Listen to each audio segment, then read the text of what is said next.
사이다 무비튼. 내 이름은 김보통. 28살의 보통 시민, 직업 회사원. 아내 부정혜는 나보다 2살 어리고 전업주부이다. 3년 전에 결혼했지만 아이는 아직이다. 나는 아이를 좋아했고 아내의 임신을 손꼽아 기다렸지만 아내는 내가 그러는 걸 좋아하지 않았다. 처음엔 아내도 아이를 갖고 싶어 했었다. 그런데 1년 전부터 시간이 해결해주겠지라면서 남의 일처럼 말했다. 태도가 달라진 후부터 전업주부라 집에만 있던 사람이 일이 있다면서 집을 비우는 날이 많아졌다. 그런 아내를 보면서 나도 모르게 의심이 생겼다. 하지만 나오면 일이 바빠서 아내가 뭘 하고 다니는지 신경 쓸 여유도 없었고 그렇게 1년이 지났다. 아내는 여전히 집에 없는 날이 많았고 둘이 있을 때는 대화조차 사라졌다. 더 미루지 말고 흥신소를 찾아가서 불륜조사를 해야겠다 라고 생각하던 어느 날 회사에 있는데 장인한테서 전화가. 장인의 전화 목소리는 상당히 흥분 상태였다. 정희한테 몇 번이나 전화했는데 안 받아? 걔 어디 있는지 자네 아나? 라고 하길래 저도 잘 모르겠는데요? 제가 한번 전화 걸어볼까요? 근데 무슨 일 있으세요? 라고 묻자 정희 엄마가 사고 났어. 지금 위독한 상태야. 라고 했다. 장인 전화를 끊고 바로 아내한테 전화를 걸었지만 내 전화도 받지 않았다. 라인으로 메시지를 보냈지만 읽지 않았고 일단 장모님이 있는 병원으로 달려갔다. 내가 도착했을 때 장모님은 이미 돌아가신 후였다. 나도 충격이 컸지만 가장 충격을 받은 사람은 장인이었다. 맥이 풀려버린 장인을 위로하고 있을 때 허겁지겁 처형이 달려왔다. 처형은 이미 싸늘한 주검으로 변해있는 장모님을 보자마자 통곡했고 한동안 대화도 할 수 없었다. 의사한테 사망 원인에 대해 설명을 들은 처형은 차츰 냉정을 되찾았고 아내가 없는 걸 보더니 정혜는 왜 안 보여? 라고 물었다. 연락이 안 된다고 하자 처형은 불같이 화를 내면서 아내에게 몇 번이나 전화를 걸었다. 하지만 여전히 연락이 되지 않았다. 장례식 준비로 이리 뛰고 저리 뛰느라 전화 걸 새도 없었는데 다음 날이 돼서 다시 전화를 걸었지만 여전히 안 받았다. 온 식구들이 라인을 보내고 난리도 아니었지만 여전히 안 일십. 이건 뭔가 이상하다 싶었고 우선 집에 있나 없나 확인하러 갔는데 맙소사 아내의 짐이 깨끗하게 싹 다 사라지고 없었다. 테이블 위에는 사인이 들어간 이혼 서류와 편지 한 장이 놓여 있었다. 편지에는 나 다른 사랑하는 사람이 생겼어. 그 사람하고 결혼할 거야. 제발 날 찾지 말아줘. 라고 쓰여 있었다. 이 상황은 아내가 다른 남자와 도망갔다는 의미였다. 흥신소를 차일피일 미루다가 이런 일이 벌어졌다는 후회가 들었지만 이미 늦었다. 내가 장례식장으로 돌아오자 장인이 집에도 없어? 라고 묻길래 대답 대신 아내가 남기고 간 편지를 보여드렸다.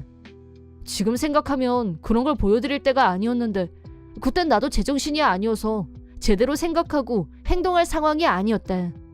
편지를 본 장인은 불같이 화를 내셨고 나한테 미안하다고 하셨다. 그러더니 이혼한 마당에 여기서 이러고 있는 건 경우가 아닌 것 같네. 자넨 그만 돌아가.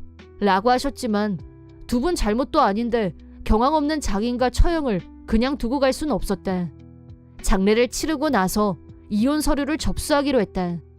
무사히 장례를 마친 후 다음날 구청에 가서 이혼 서류를 제출했다. 바람나서 자기 엄마가 돌아가신 줄도 모르고 딴 남자와 도망친 아내에게 아무 미련도 없었다. 이혼이 성립한 후에도 나는 부정혜가 어디 있는지 계속 찾았다. 위자료를 청구하겠다는 의지도 의지지만 네가 딴 남자랑 도망친 날 네 엄마가 돌아가셨다고 꼭 알려주고 평생 후회하고 부끄럽게 만들고 싶었다. 하지만 아무리 찾아도 아내의 행적은 묘연했고 실종된 지 1년이 넘었다. 부정혜와 살던 아파트에서 독신자용 아파트로 이사하고 혼자 사는 곳에 익숙해졌을 무렵 부정혜한테서 1년 만에 전화가 걸려왔다. 마침내 기다리던 순간이 왔다고 생각한 나는 전화를 받았다. 부정혜는 내가 말할 틈도 안 주고 혼자서 열변을 토했다. 당신 언제 이사했어? 나 지금 집에 왔는데 딴 사람이 살아서 얼마나 놀란 줄 알아? 지금 사는데 어디야? 당장 주소 말해! 라고 속사포를 쏟아내는 부정해. 바람난 여자랑 살았던 집에 내가 계속 살 줄 알았어? 나도 바로 이사했어. 라고 말했다. 그러자 부정애가 나 지금 쫓기고 있어. 장난 아니야. 나 길게 통화할 시간 없으니까 나중에 얘기해. 라고 하더니 전화를 끊었다. 장모님 일이며 위자료에 대해서 말하려고 했는데 한마디도 못 꺼내고 다시 연락 두절. 굳이 내가 애쓰지 않아도 반드시 연락이 올 거라고 생각하고 기다리고 있었는데 예상대로 얼마 후에 다시 전화가 왔다. 친정집이 없어졌어! 라며 흥분하는 부정애에게 뭐가? 라고 하자 우리 엄마 대체 어디로 간 거야? 라고 물었다. 올게 왔다고 생각한 나는 장모님은 네가 남자랑 도망간 날 사고로 직사하셨어. 라고 말했다. 그러자 부정애는 아무 말이 없었고 한동안 침묵이 이어졌다. 그러더니 어디서 그딴 말 같지 않은 소리를 해? 내가 당신 배신했다고 지금 나 골탕 먹이는 거니? 라면서 믿지 않길래 풀스토리를 설명해줬다. 장모님 장례식을 마친 장인은 부정애에게 분노 폭발. 다시는 집 문턱에도 못 오게 하겠다며 이사를 결정하셨다. 전화번호까지 아예 바꿔버리고 부정애가 절대 연락할 수 없게 만들었다. 모든 얘기를 다 듣고도 우리 엄마가 사고로 진짜 죽었다는 거야? 그럴 리가 없어! 라고 버티길래 눈으로 봐야 믿겠으면 어머님 묘소에라도 가든지 라고 하자 나 좀 데리러 와줘 라고 했다.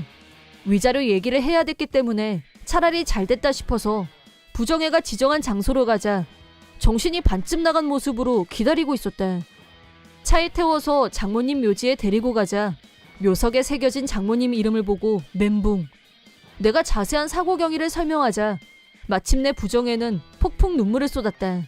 무덤 앞에서 엄마 미안해 제발 돌아와 엄마 라고 울부짖는 부정애에게 나는 단호하게 위자료 청구할 거니까 연락 두절할 생각 마 라고 경고한 후 뒤돌아섰다. 차에 타려고 하자 뒤쫓아온 부정애가 내가 다 잘못했어. 나 다시는 그러진 안 할게. 우리 재결합하자 라고 했다. 나는 무슨 그런 끔찍한 말을. 내가 너 같은 인간 말종하고 재결합을 상상이나 해봤을 것 같아? 웃기고 있네. 한 방에 깔끔하게 거절했다. 부정애는 실은 나 그놈 때문에 사채 빚보정을 섰다가 지금 사채업자들한테 쫓기는 중이야. 제발 나 좀 살려줘. 나 이러다 죽을지도 몰라. 내 말 듣는 거야? 라면서 내 어깨를 자꾸 흔들었다. 부정의 손을 뿌리치면서 그게 지금 나랑 무슨 상관인데? 라고 성급기한 후 부정애는 버리고 혼자서 왔다. 아무 기댈 곳이 없어진 부정애가 내 연락을 무시할 리가 없다고 생각했고 이 시점에서 변호사를 통해 위자료를 청구하기로 했다. 위자료를 청구받자 궁지에 몰린 부정애는 눈이 빨개져서 장인을 찾아다녔다. 하지만 아무 단서도 없이 장인을 찾는 건 모래밭에서 바늘 찾기나 다름없었다.